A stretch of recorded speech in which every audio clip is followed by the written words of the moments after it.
देखा बच्चों, इस तरह हम कह सकते हैं कि भरत जी के चरित्र में त्याग, संयम, धैर्य, ईश्वर प्रेम सब कुछ था।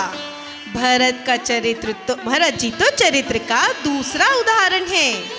भरत का विग्रह या ये कहें कि भरत का रूप श्री राम के प्रेम की मूर्ति के समान है, जिससे भाई के प्रति प्रेम की शिक्षा मिलती है। जी दादी जी, हमें माफ करें, हम तो कुछ और ही सोच बैठे थे। दादाजी, जब भरत जी वापस चले गए तो फिर दोबारा से राम जी, लक्ष्मण जी और सीता माता अकेले रह गए। फिर जब वो वन में थे तो उन्हें किन कठिनाइयों का सामना करना पड़ा? जंगल में भयानक भयानक जानवर, कई राक्षस भी तो मिले होंगे ना उनको।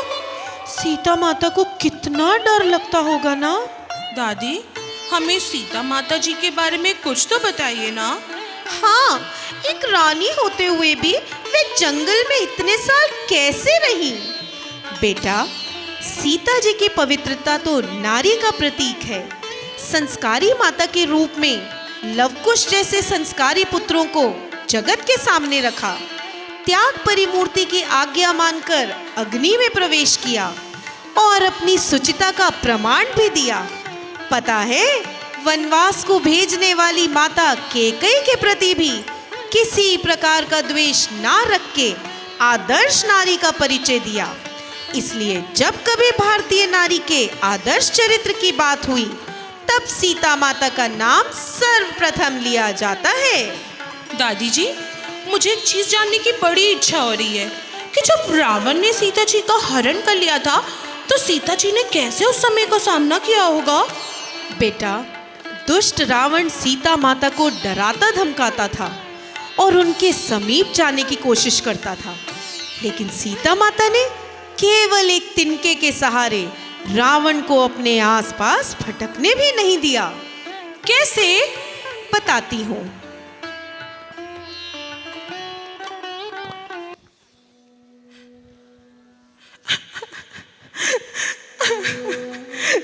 हे प्रभु, आप कब आएंगे? कहाँ है श्री राम? आप कब आएंगे? रो मत पुत्री, तेरे राम अवश्य आएंगे। माँ, मेरा मन आज व्याकुल हो रहा है, मुझे बहुत भय लग रहा है।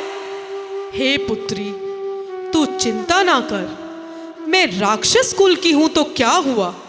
तूने मुझे माँ कहा है तो माँ होने के नाते तेरी रक्षा मैं अवश्य करूंगी।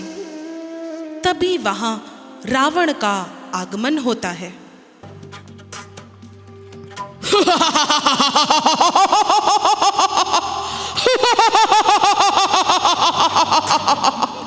लंकेश की जय हो, लंकेश की जय हो।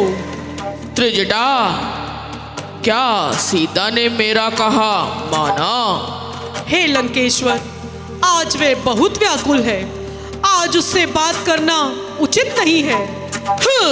दासी होकर मुझे ज्ञान दे रही है? चली जा यहाँ से, नहीं तो तुझे यही भस्म कर दूंगा। मुझे क्षमा करे लंकेश, मुझे क्षमा करे। त्रिजटा वहां से चली जाती है और रावण सीता माता के समीप आता है। हे सीता, आप अपने दुखों से बाहर निकलो और मुझे अपना लो। निर्लज, दूर रहो और मुझसे इस तरह की बातें ना करो।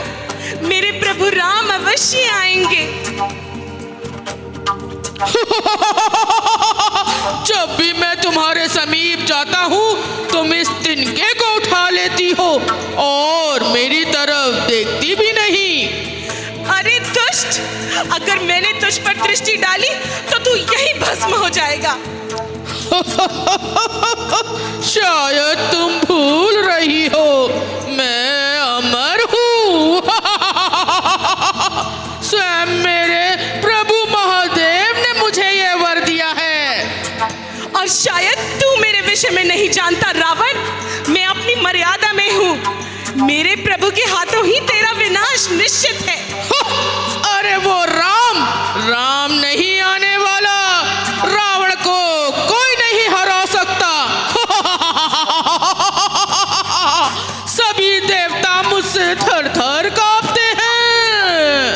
जा दुष्ट, अपनी वाणी पर विराम दे रावण। ये तेरा अहंकार ही तुझे लेकर जाएगा। एक कदम भी आगे बढ़ाया तो तू यहीं भस्म हो जाएगा। हाँ तो ठीक है, अभी मैं चलता हूँ। आज शायद तुम बहुत व्याकुल हो। हे सीता, मैं तुम्हारी प्रतीक्षा करूँगा। रावण चला जाता है और सीता माँ रोती है।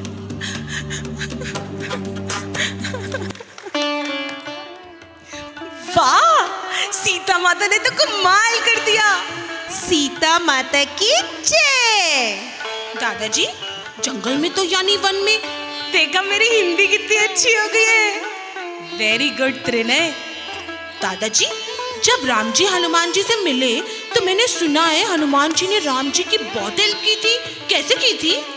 अरे बुद्धू, मैंने अपने हिंदी के सब्जेक्ट में पढ़ा था कि हनुमान जी ने बहुत बड़े बड़े काम किए थे जब वो राम जी से मिले। दादाजी, अब मुझे हनुमान जी के बारे में जानने की बहुत इच्छा हो रही है। हनुमान जी कौन थे, कैसे थे और उन्होंने क्या क्या कार्य किए? प्लीज हमें बताइए ना।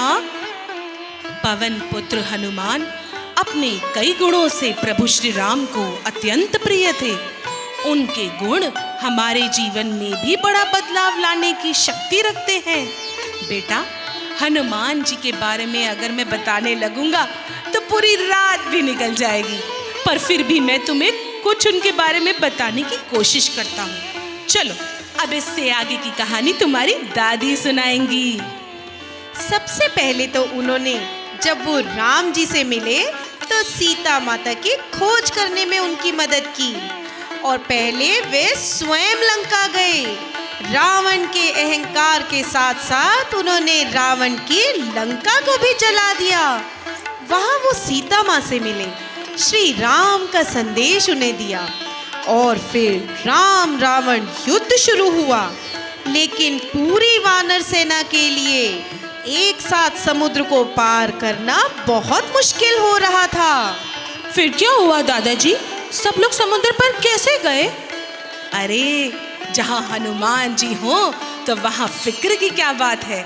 हनुमान जी ने अपनी पूरी सेना को आदेश दिया, जो कि उन्हें समुद्र देव से मिला था।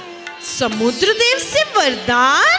हाँ, समुद्र देव ने कहा कि आप सभी पत्थर पर राम का नाम लिखेंगे तो वह समुद्र में डूबेंगे ही नहीं। यही तो चमत्कार है राम के नाम में। तो कितना मजा आया होगा ना जब सब लोग समुद्र में रास्ता बनाने के लिए लग गए होंगे।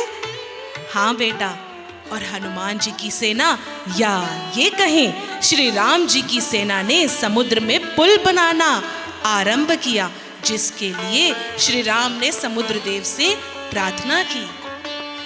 चलो शुरू करते हैं।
बच्चों, किस तरह सबने मिलकर समुद्र के ऊपर राम सेतु बनाया और लंका पर चढ़ाई कर दी। इसके पश्चात राम रावण युद्ध शुरू हुआ और असत्य पर सत्य की विजय हुई, यानी श्री राम ने रावण का वध कर विजय प्राप्त की। ये!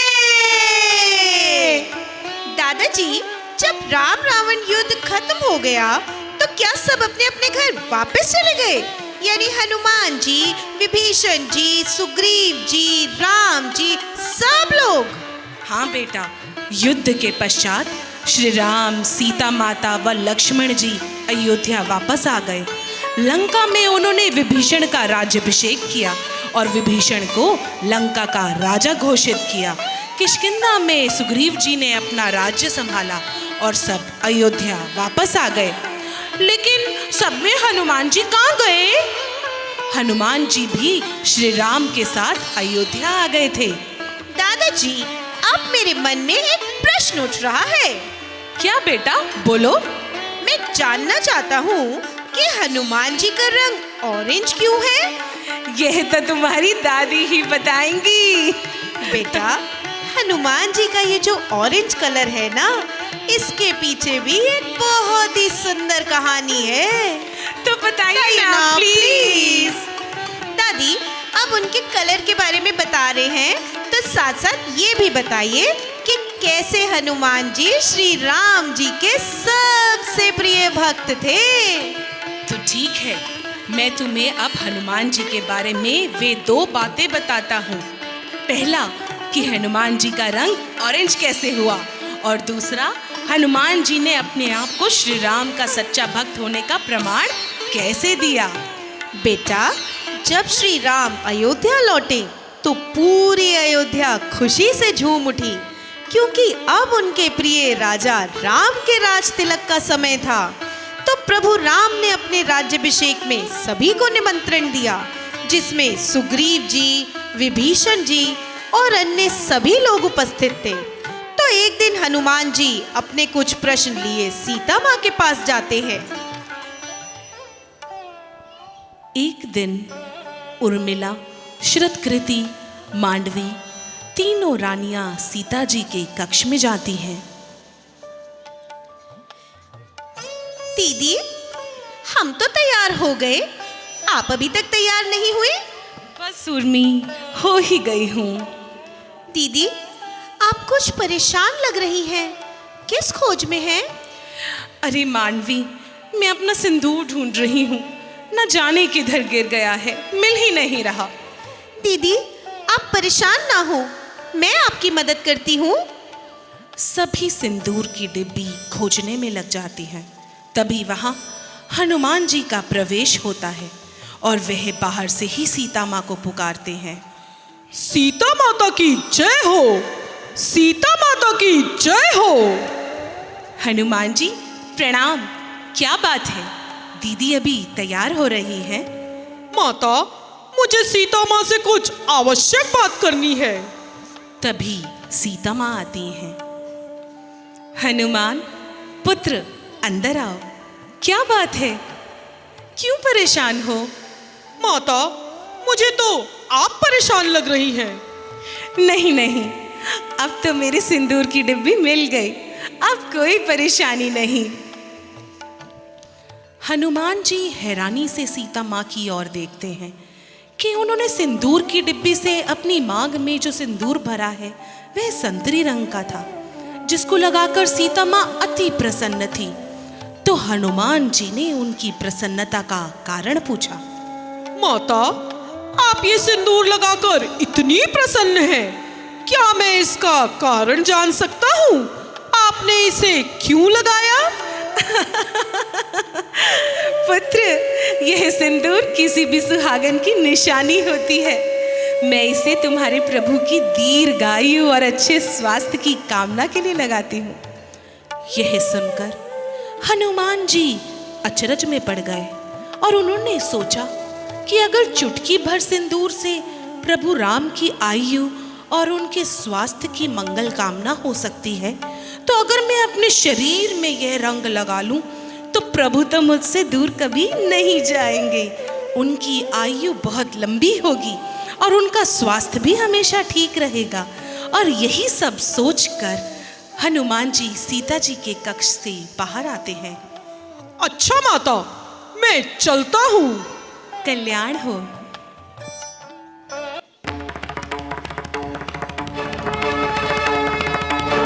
हनुमान जी अपने ऊपर सिंदूर लगाते हैं। जय श्री राम।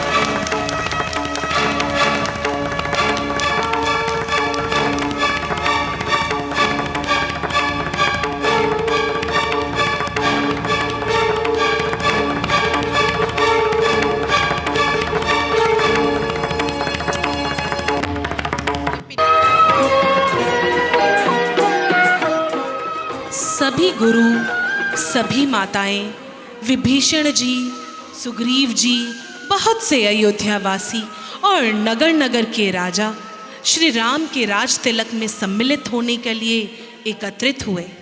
तभी वहाँ हनुमान जी का आना होता है। सभी उनके रूप को देखकर हैरान होते हैं और उनका उपहास करते हैं। अरे देखो तो इस बंदर ने क्या रूप बनाया है। अरे ये हनुमान नहीं, कोई बहरूपिया लगता है। अब तो प्रभु राम ही इन्हें पहचान सकते हैं। सब शांत हो जाइए। मेरे हनुमान कहीं नजर नहीं आ रहे। प्रभु वे देखिए, वहाँ कोने में खड़े हैं आपके हनुमान। आपके समक्ष आने में हिचकिचा रहे हैं। पर क्यों? भैया जरा हनुमान जी का रूप तो देखिए। श्री राम हनुमान जी के समीप आते हैं। हे हनुमान, हमारे समीप आओ। मेरे प्रभु की जय हो, प्रभु की जय हो। हे पवन पुत्र, यह क्या रूप बनाया है तुमने? प्रभु, मैंने ये आपकी लंबी आयु और अच्छे स्वास्थ्य के लिए अपने शरीर पर लगाया है। यह आपसे किसने कहा कि आपके इस रूप से मेरी आयु या मेरे स्वास्थ्य पर असर पड़ेगा? प्रभु, माता सीता आपके नाम का चुटकी भर सिंदूर अपनी मांग में लगाती हैं और उन्होंने मुझे बताया कि वह लगाने से आपकी आयु और आपके स्वास्थ्य में उन्नति होगी। हे प्रभु, जब चुटकी भर सिंदूर से आपकी आयु बढ़ सकती है तो मैं तो आपको अपने से दूर कर ही नहीं सकता। इसलिए मैंने अपने पूरे शरीर में ये रंग चढ़ा लिया। हे पवन पुत्र, तुम धन्य हो। आज से पूरे ब्रह्मांड, पूरे संसार में आपको रामेष्ट व केसरी नंदन के नाम से भी जाना जाएगा। तुम्हारी जय हो पवन पुत्र, तुम्हारी जय हो। धन्यवाद प्रभु। मैं जानता था मुझसे बड़ा आपका कोई भक्त है ही नहीं। तभी विभीषण जी आते हैं और हनुमान जी के समीप जाते हैं। हे हनुमान, यहाँ पर उपस्थित सभी के मन में श्री राम बसे हैं। सभी श्री राम के भक्त हैं। आप अपने आप को ही सबसे बड़ा भक्त क्यों मानते हैं? विभीषण जी, मैं अपनी भक्ति का प्रमाण दे सकता हूँ। कैसे? मेरे प्रभु मुझसे कभी दूर नहीं होते, क्योंकि वे तो मेरे हृदय में बसे हैं। प्रभु तो हम सबके हृदय में भी हैं। क्या आप दिखा सकते हैं? हे हनुमान, उसके लिए तो हमें अपनी छाती ही खोलनी पड़ेगी। क्या आप यह काम कर सकते हैं? अवश्य। मेरे हृदय में मेरे प्रभु राम हैं। देखना चाहते हो? क्या आप सब ये प्रमाण चाहते हैं? हाँ हाँ, हम सब देखना चाहते हैं। तो ये लो। जय श्री राम।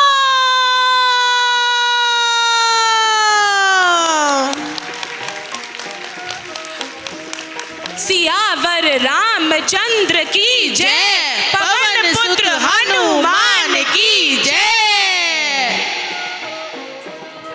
दादी जी, रामायण सुनकर मन अति प्रसन्न हो गया। लेकिन मुझे अभी भी एक बात पूछनी है। त्रिनय, तुम्हारे ना क्वेश्चंस ही खत्म नहीं हो रहे हैं। मैं अपनी कंफ्यूजन क्लियर कर रहा हूँ। दादी, मैं ये पूछना चाह रहा हूँ कि जब राम जी ने रावण को मार दिया तो क्या सभी अपने अपने देश को लौट गए थे? यानी राम जी अयोध्या को, हनुमान जी वन को, तो विभीषण का क्या हुआ? ये सब मुझे जानने की बहुत इच्छा हो रही है। बेटा, रामचंद्र जी का जन्म जिस उद्देश्य से हुआ वह उन्होंने पूर्ण किया और फिर रावण के छोटे भाई विभीषण को लंका का राजा घोषित किया। इसके बाद वह पुष्पक विमान में बैठकर सीता माँ, लक्ष्मण जी और हनुमान जी सहित अयोध्या की ओर चले। इस प्रकार हुई बुराई पर अच्छाई की जीत। जय श्री राम। जय श्री राम। हाँ हाँ बच्चों, बहुत ही बड़ा उत्सव मनाया गया। तो दादी जी, प्लीज हमें बताइए ना, उस समय अयोध्या में क्या क्या हुआ था? कैसे उन्होंने श्री राम जी का वेलकम किया था?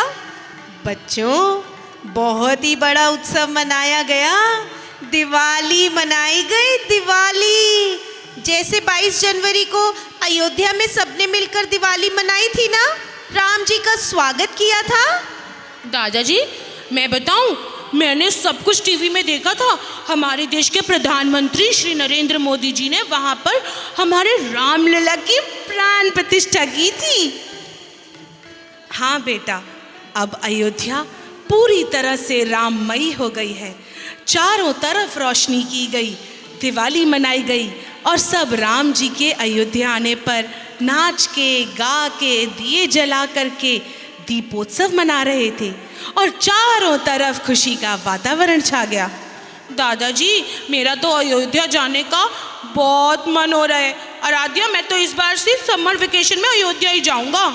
हाँ बेटा, जब भी समय मिले हम सबको अयोध्या जाना चाहिए और हम सब अयोध्या जाएंगे।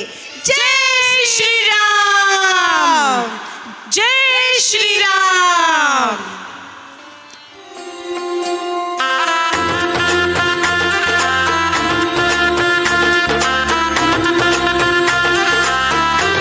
मेरी चौखट पे चल के आज चारों धाम आए हैं। बजाओ ढोल स्वागत में, मेरे घर राम आए हैं। कथा शबरी की जैसे जुड़ गई मेरी कहानी से। न रोको आज धोने दो चरण आँखों के पानी से।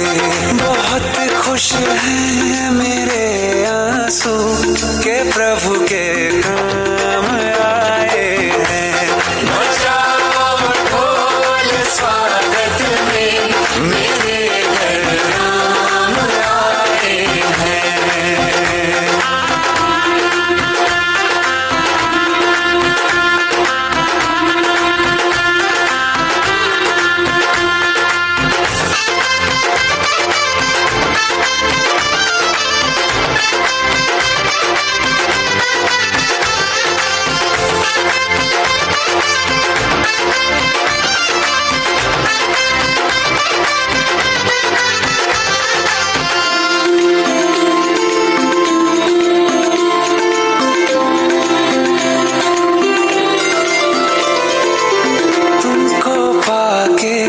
क्या पाया है सृष्टि के कण कण से पूछो।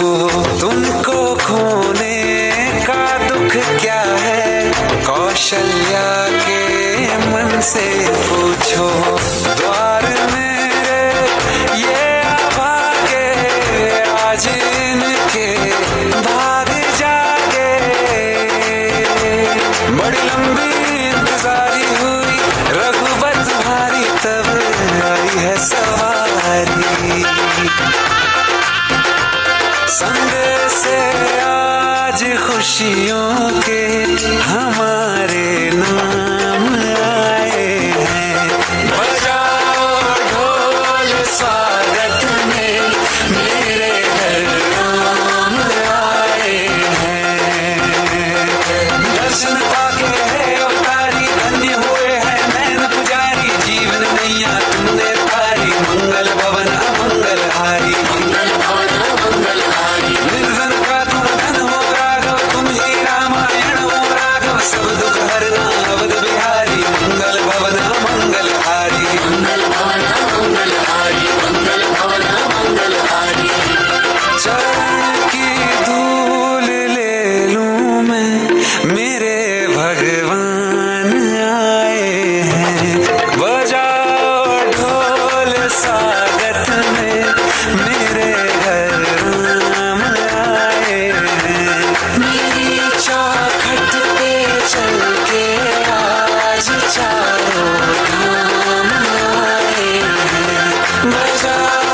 children. That was undoubtedly a visual treat. So embracing and truly spiritually enlightening. Can we have a huge round of applause for the kids? और साथ में सब बोलेंगे जोर से जय श्री राम, जय श्री राम। और लास्ट एक बार और जय Shri Ram. We are extremely delighted to have amongst us Mrs. Neelam Gupta ji, Manager Preet Vihar Branch. We wholeheartedly welcome you, ma'am, and feel greatly delighted and humbled to have you here today amongst us. No program is complete till we get to hear the matchless and worthiest thoughts from Patron Sir that have always been nothing less than motivating for each one of us. May I request Revered Shri Yogdhyan Ahuja ji to kindly address the gathering now. आदरणीय parents और मंच पर जिन बच्चों ने कार्यक्रम किया है, प्यारे प्यारे बच्चे,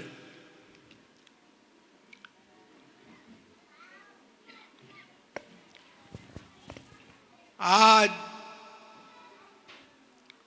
प्रेप के 232 बच्चे यहाँ पढ़ते हैं। 219 बच्चों ने इस कार्यक्रम में भाग लिया और बहुत ही भव्य ढंग से, बहुत ही श्रेष्ठ ढंग से अपने अपने पाठ को अदा किया है। उसकी जितनी प्रशंसा की जाए उतनी कम है। मैं आपके अभिनंदन से पहले, आपके स्वागत से पहले मैं इन बच्चों का अभिनंदन करता हूं कि ये हम कल्पना नहीं कर सकते थे कि छोटे छोटे बच्चे जो 4-5 वर्ष के हैं इस तरह से स्टेज पर एक्टिंग कर सकेंगे।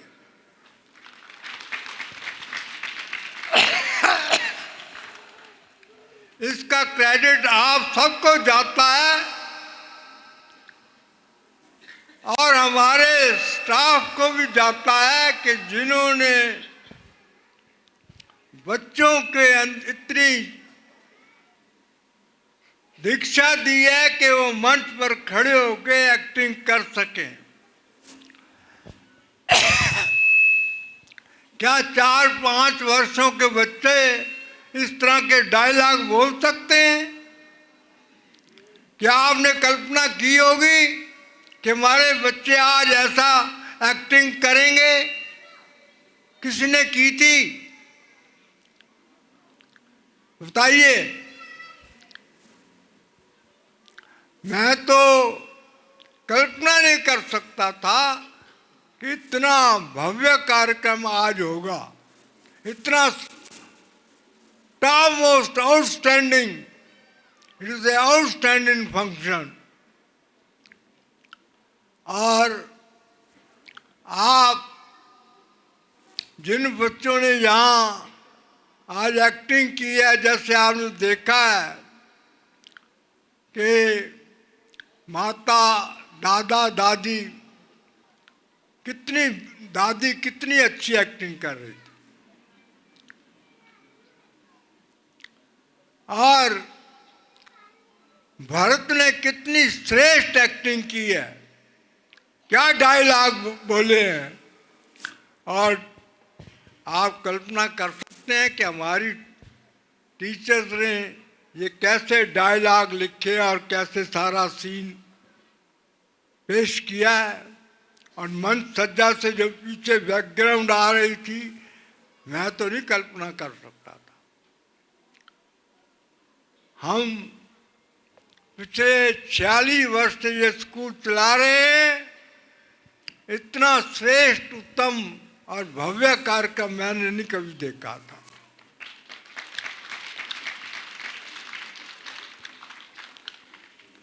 और हमारे बच्चे को रामायण के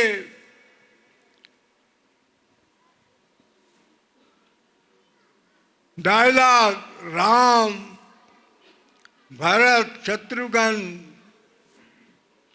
और राम के कई की आपने एक्टिंग देखी है, कितनी श्रेष्ठ थी। रावण की कैरेक्टर देखा आपने, कितनी जबरदस्त एक्टिंग किया उसने। और ये सारी रामायण की कथा बच्चों को,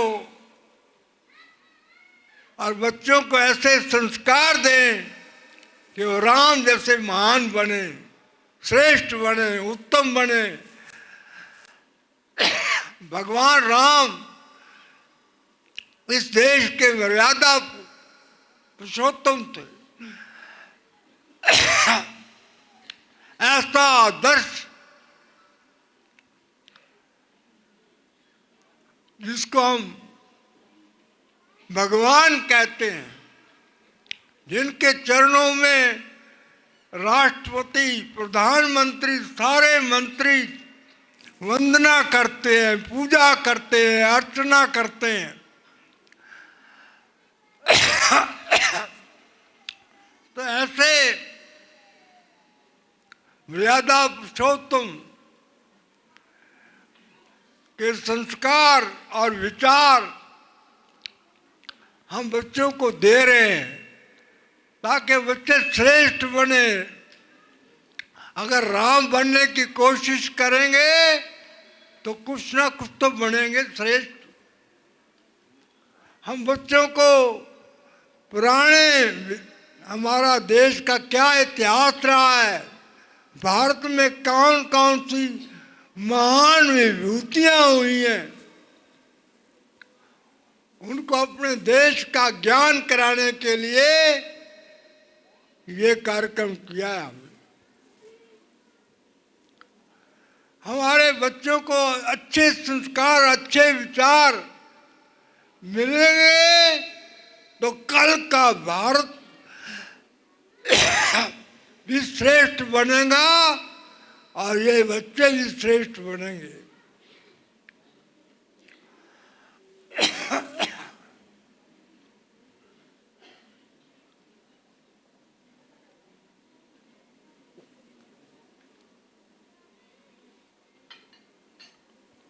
और छोटे बच्चों को महान बनाने के लिए ये संस्कार दिए जा रहे हैं। और जब ये बड़े हो जाएंगे तो ये थोड़े दिनों बाद इनको पूरा कंप्यूटर का भी ज्ञान होगा, लेटेस्ट टेक्नोलॉजी का भी ज्ञान होगा।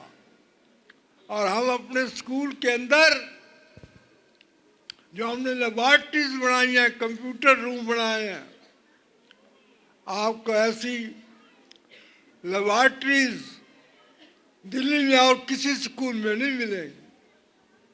ये मैं इसलिए कह रहा हूं, कुछ महीने पहले यहाँ हमारे डायरेक्टर ऑफ एजुकेशन आए थे। उन्होंने कहा, हमारा कॉन्फ्रेंस रूम का उद्घाटन किया और हमारी साइंस केमिस्ट्री लैब का उद्घाटन किया। तो उन्होंने कहा, इसका वीडियो बना करके मुझे भेजो, मैं लोगों को दिखाऊं कि किस प्रकार से कॉन्फ्रेंस रूम होना चाहिए स्कूलों का, और स्कूलों की लेबॉर्ट्री किस तरह की होनी चाहिए। ये मैं स्कूलों में भिजवाऊंगा और अपने साथियों को भी दिखाऊंगा। अपने डिपार्टमेंट में डिप्टी डायरेक्टर, जॉइंट डायरेक्टर और एडिशनल डायरेक्टर, उसको सबको दिखाऊंगा कि जब स्कूलों में विजिट करते हो तो जाके देखो लेबॉर्ट्रीज कैसी बनी हुई है, कंप्यूटर रूम, लेबॉर्ट्री कैसी बनी हुई है। तो हम आपसे ये कहना चाहते हैं कि हम पुरातन नींव नया निर्माण करना चाहते हैं भारत के अंदर, अगर भारत विकसित भारत बनना है और हमेशा के लिए बनना है तो केवल मोदी जी नहीं बना सकते, एक व्यक्ति नहीं बना सकता, पूरा राष्ट्र को खड़ा करना पड़ेगा, पूरे राष्ट्र को कोशिश करनी पड़ेगी, तभी हमारा भारत विश्व गुरु भारत बन सकता है। आज भारत की मान प्रतिष्ठा और भारत के महानता को आज विश्व मान रहा है। सारा देश ही नहीं, पूरा विश्व आज भारत की ओर देख रहा है। आज मोदी जी ने जो भारत का चरित्र बनाया है, भारत का नाम दुनिया में चमकाया है, ये आगे भी चमकता रहे, इसलिए हम बच्चों को ये संस्कार दे रहे हैं। हमारा भारत हमेशा महान बने। आज भारत जो है वो विश्व की पांचवी आर्थिक शक्ति बन चुका है। अब ये तृतीय third economy in the world, third place in the world Bharat का बनने जा रहा है। उस भारत की जो आज शान है, आन है, बान है, वो हमेशा बनी रहे। अगर हम ये चाहते हैं तो आज के जो बच्चे हैं ये कल का भारत बनेंगे। कल ये बच्चे भारत का भविष्य हैं, इसलिए हम ये संस्कार और विचार दे रहे हैं। मैं हमेशा टीचर्स को ये कहता हूँ कि first study the child from page to page, from line to line, from word to word. First study the child and then teach the child. पहले बच्चे का ध्यान करो, बच्चा क्या बनना चाहता है, कैसे है, उसका व्यवहार कैसा है।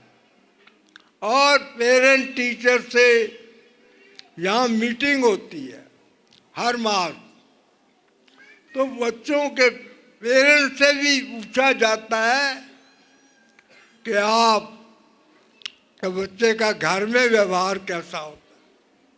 हम बच्चों को सिखाते हैं, जो हमारे बॉयज बच्चे हैं, कि माँ बाप का सवेरे उठ कर के नतमस्तक हुआ कर, गुड मॉर्निंग नहीं, क्योंकि गुड मॉर्निंग से आप भी कह देंगे गुड मॉर्निंग, लेकिन जब बच्चा आपके पाँव छूता है तो आप उसको 10-10, 15-15 आशीर्वाद देते हैं कि बच्चा आपका स्वास्थ्य ठीक रहे, आप समृद्ध बने, शक्तिशाली बने, श्रेष्ठ बने, उत्तम बने और संपन्न रहे। आप पढ़ाई के अंदर भी टॉप रहे, हर काम में आप टॉपर हो, टॉपस्ट हो। ये संस्कार, ये आशीर्वाद हम देते हैं। मैं कुछ साल पहले एक अफसर से मिला, अफसर बहुत खुश था। मैंने कहा आज तो आप बहुत खुश नजर आ रहे हैं। कहते हैं आज मेरे बेटे ने मेरे पाँव छुए हैं, वो 6th में पढ़ता है, पहले कभी नहीं छुए थे, इसलिए आज मैं बहुत खुश हूँ, बहुत प्रसन्न हूँ और आपको भी चाय पिलाता हूँ। तो ये जो संस्कार है, अपना जो धार्मिक संस्कार है, धार्मिक विचार है, ये भी हम बच्चों को देते हैं। और इसके साथ साथ जब ये बड़े हो जाएंगे तो इनको मॉडर्न सारी एजुकेशन जो आज है, सारी जो टेक्नोलॉजी है, आज हर रोज नए नए आविष्कार हो रहे हैं, नए नए चीजें सामने आ, टेक्नोलॉजी के नए नए अस्त्र शस्त्र आ रहे हैं। आज देश बहुत तेजी से बढ़ रहे हैं, सारे देश कोशिश कर रहे हैं, और हमारी जो एजुकेशन सिस्टम है उसके अंदर भी बहुत सुधार आ रहा है, परिवर्तन आ रहा है। तो उसके कारण जो है बच्चे भी आज बहुत ग्रो कर रहे हैं। आज जो बच्चों को नॉलेज है, क्या हमें थी वो इस एज में?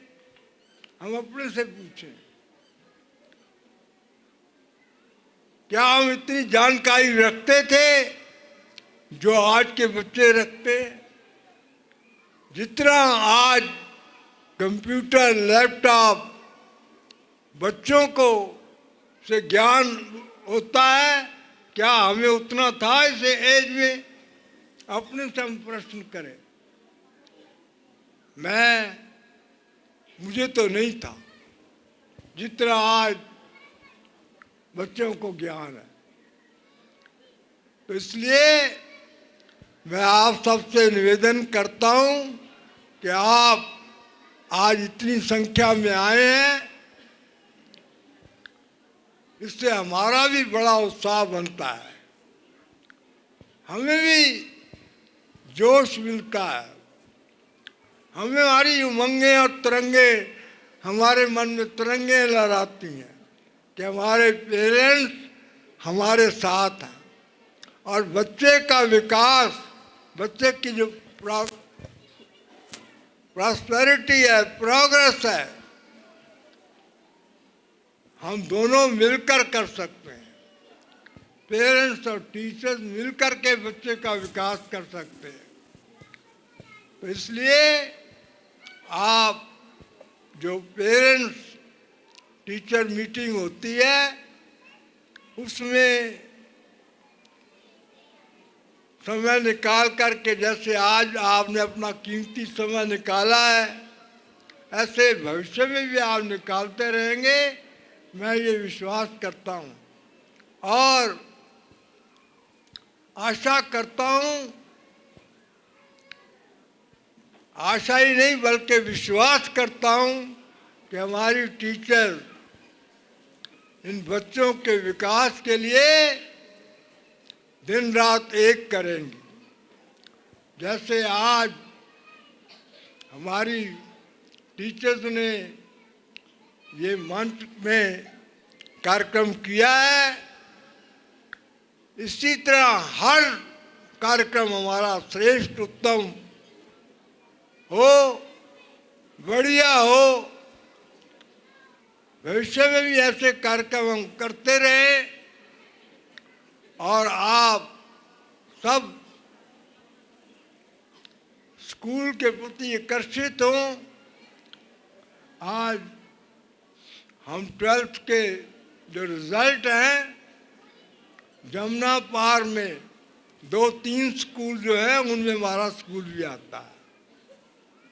ये मैं अपनी बात नहीं कह रहा हूँ, ये 3 स्कूलों में हमें डिप्टी डायरेक्टर जो यहाँ हैं, डायरेक्टर साहब के साथ आए थे, उन्होंने कहा कि आप जो जमुना पार के अंदर टॉप मोस्ट स्कूल 3 है उसमें आपका भी नंबर है। मैं उनकी भाषा बोल रहा हूँ, अपनी नहीं कह रहा हूँ। तो आप सब हमारे हर साल 12th पास करने के बाद 15-20 बच्चे IIT में दाखिल होते हैं। सबसे बड़ा माप जो है 12th के बाद किस स्कूल के कितने बच्चे आईआईटी में हुए हैं और लेटर जाकर के इंजीनियरिंग कॉलेज में दाखिल हुए हैं, मेडिकल कॉलेज में दाखिल हुए हैं और कितने बच्चे आईएएस बने हैं, आईपीएस बने हैं और आईआरएस में बने हैं। हमारे स्कूल के कई बच्चे आईएएस हैं, कई बच्चे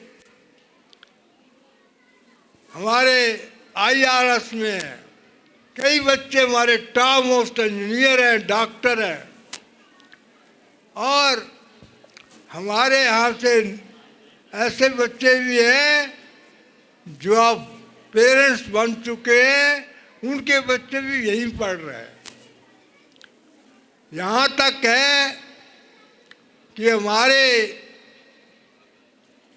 स्कूल में पढ़कर बच्चा डॉक्टर बना और उसने डॉक्टर से ही शादी की। उनका जो बच्चा हुआ तो जो डॉक्टर साहब की पत्नी थी या जो हमारे डॉक्टर साहब हमारे स्कूल के स्टूडेंट थे, उन्होंने कहा मैं अपना बच्चा इस स्कूल में, विवेकानंद स्कूल में दाखिल कराऊंगा। और पत्नी चाहती थी, वो साउथ दिल्ली से थी, वो चाहती थी कि मैं साउथ दिल्ली में दाखिल कराऊं। इस बात पर उनका इतना झगड़ा हुआ कि वो डिवोर्स तक मामला आ गया। लेकिन मेरे पास आए, मैंने अपने जो हमारे डॉक्टर स्टूडेंट रहे थे, मैंने कहा इस बात में डिवोर्स ना करो, आप पत्नी की बात मान लो। जब मैंने पत्नी को कहा, मैं क्या आप, वो कहने लगे, जो हमारा स्टूडेंट था वो कहने लगे कि सर मेरे साथ 46 क्लास में बच्चे थे, 46 के 46 दे आर ऑल टॉपर्स। आज वो सारे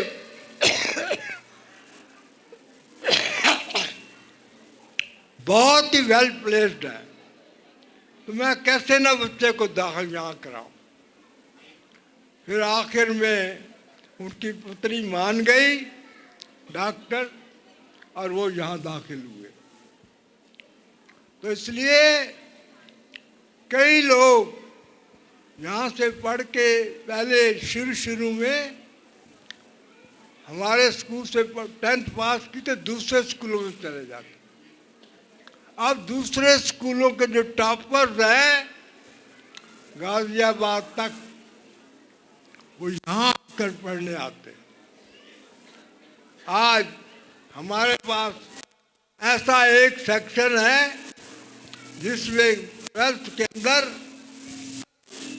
जो 90% से सारे ऊपर है और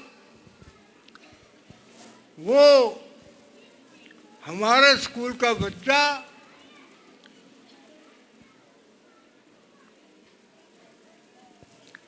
वो एम का,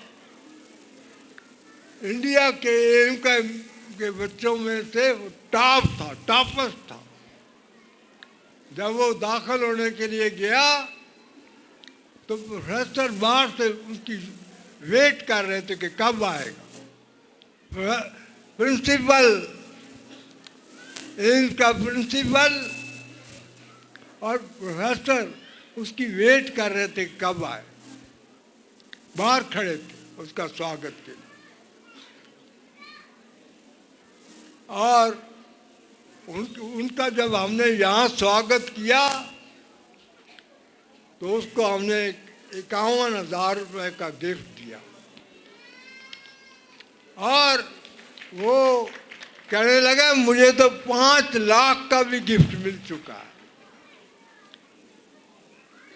और उसकी माँ MSc थी, वो माँ कहने लगी, वो सब उसके फादर और मम्मी को भी यहाँ बुलाया था जब स्वागत किया था। तो ये उसकी माँ एमएफसी टीचर थी, वो कहने लगी मेरे से भी ज़्यादा इसको नॉलेज है। मैंने जब माँ से पूछा कि आप इसको पढ़ाते रहे इसलिए अच्छे नंबर आए हैं, तो उन्होंने कहा नहीं, ये तो मेरे से भी ज़्यादा जानता है। तो इस तरह के श्रेष्ठ और उत्तम बच्चे और उत्तम संस्कारों से बच्चे हम प्रेरित करते हैं, उनको बनाने की कोशिश करते हैं। ये हमारा प्रयास इसलिए सफल होता है क्योंकि आपका सहयोग और कोऑपरेशन हमेशा समय मिलती गई है। स्कूल पहले दिन से ही इतना श्रेष्ठ नहीं था, इतना अच्छा बिल्डिंग नहीं थी, पहले ये हॉल भी नहीं था, ऑडिटोरियम नहीं था, इतनी बड़ी मंच नहीं थी। और धीरे धीरे आपके सहयोग से ये सब बना है।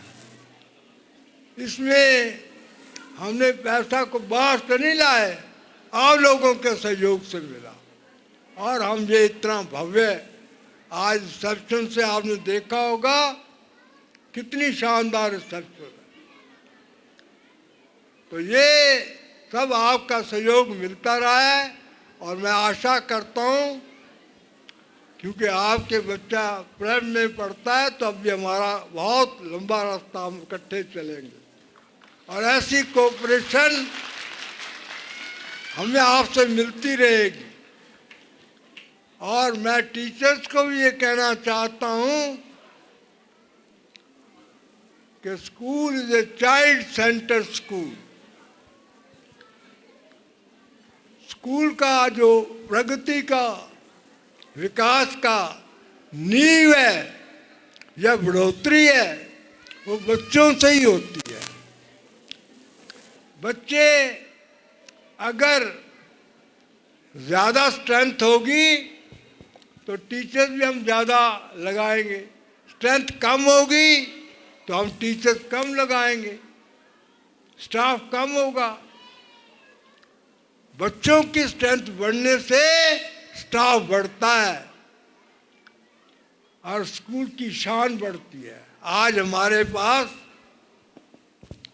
12वीं के 11 सेक्शन हैं।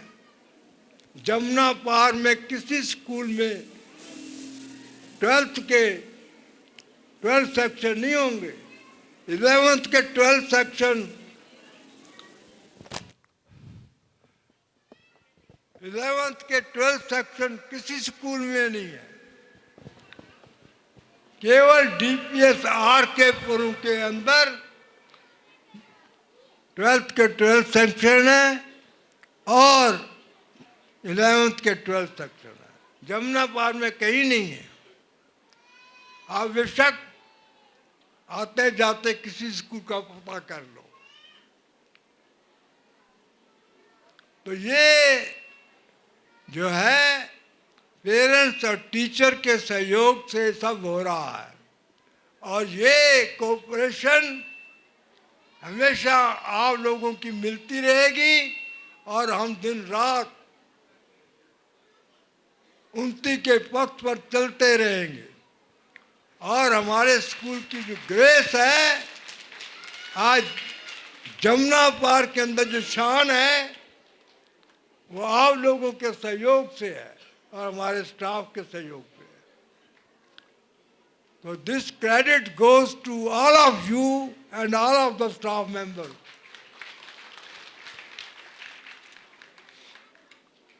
तो हम पूरी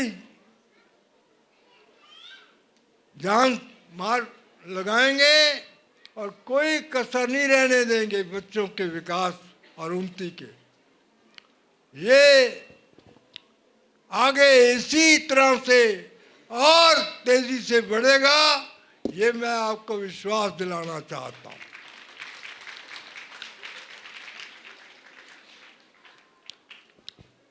हम जितनी भी कठिनाइयाँ हों हम बच्चों को सिखाते हैं। एक दिन भी जी मगर तू ताज बनकर जी, एक दिन भी जी मगर तू ताज बनकर जी, अटल विश्वास बनकर जी, अमर युगान बनकर जी, मत पुजारी बन स्वयं भगवान बनकर जी, एक दिन भी जी मगर तू ताज बनकर जी। हम बच्चों को ये भी सिखाते हैं कि आंधी क्या तूफान मिले, चाहे जितने व्यवधान मिले, बढ़ना ही अपना काम है, बढ़ना ही अपना काम है। तो इसलिए मंजिल तभी मिलेगी जब मंजिल की तरफ हम तेज गति से और दृढ़ निश्चय लेकर आगे बढ़ेंगे तो मंजिल आएगी आएगी। साधना न व्यर्थ कभी जाती, चल कर ही मंजिल मिल पाती। हम अगर साधक होंगे तो मंजिल पर पहुंचेंगे।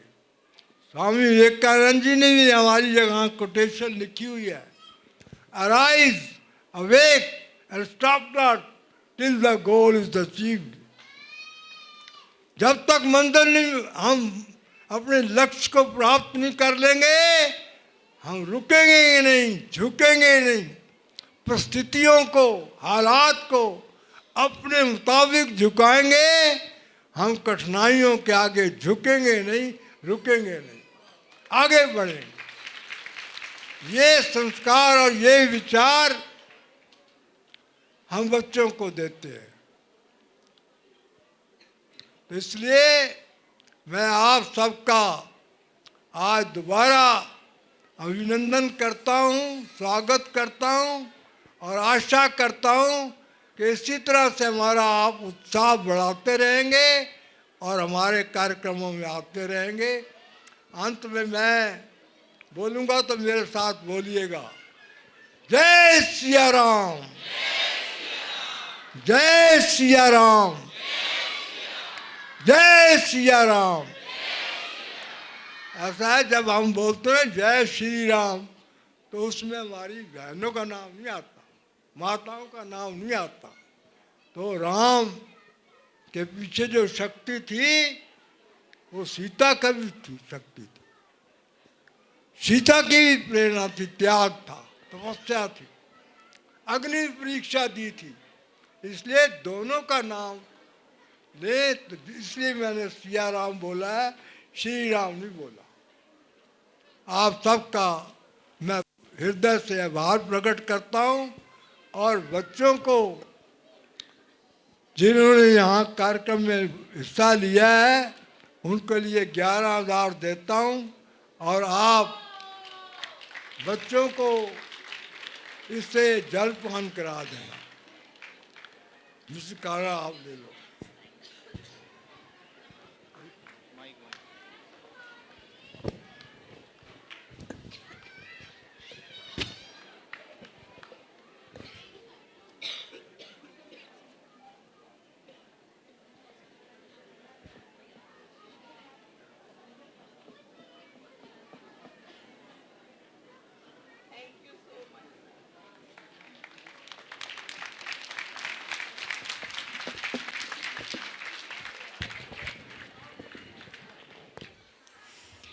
Moving towards the grand finale, can we have the children on stage, please?